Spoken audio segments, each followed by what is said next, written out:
Now let's shift to how the media is reacting to this, because I think, and I said last week when this whole story was breaking, I loved this Martha's Vineyard story because it is a perfect red pill moment.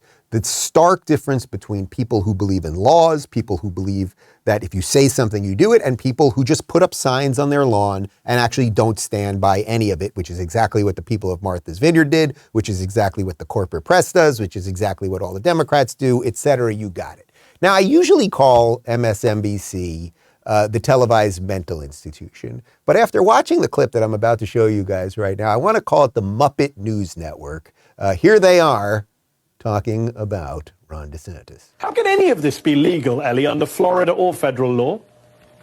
Well, it shouldn't be. I think we need to start there. First, I don't want to, give people false hope. Not every evil, sadistic, twisted, bigoted, racist thing these people do is illegal. Some of those evil, sadistic, racist, bigoted things are just allowed in this country. This is a country that has cut its teeth on the forced or coerced relocation of non-white citizens throughout American history. This ain't new. When Joe Biden says that it's un-American, sorry, Mr. President, this is strangely American, using non-white people, weaponizing them, and carting them around the country. This is what this country has done in the past.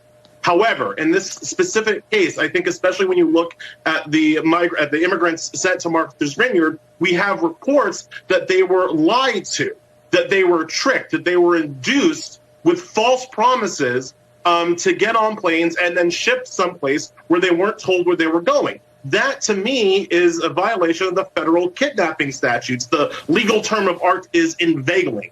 As I think most people can kind of, their horse sense can kind of understand. If I roll down and find a bunch of teenagers and I say, look, kids, hop in my van, I'm going to take you to Disney World, and I take them to Busch Gardens, and I take them to old Williamsburg, that's kidnapping. I didn't take the kids where I said I was going to take the kids, right? So I think that in this case, Ron DeSantis told these people, including children, that we take them to one place, Boston, which would have services where they would get expedited work visas, where they would have housing, and then sent them to a different place.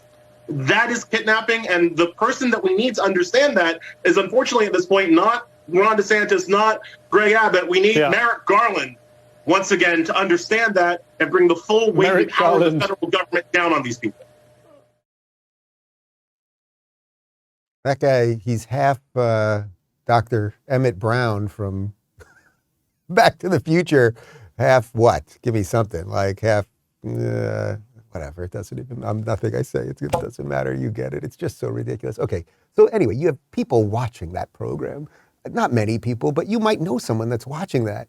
And I think you have to do what the long line of people did in the original Airplane movie. If someone is watching that, they're not well, and you have to line up and you have to smack them across the face. You have to slap them and smack some sense into them. That's what you have to do.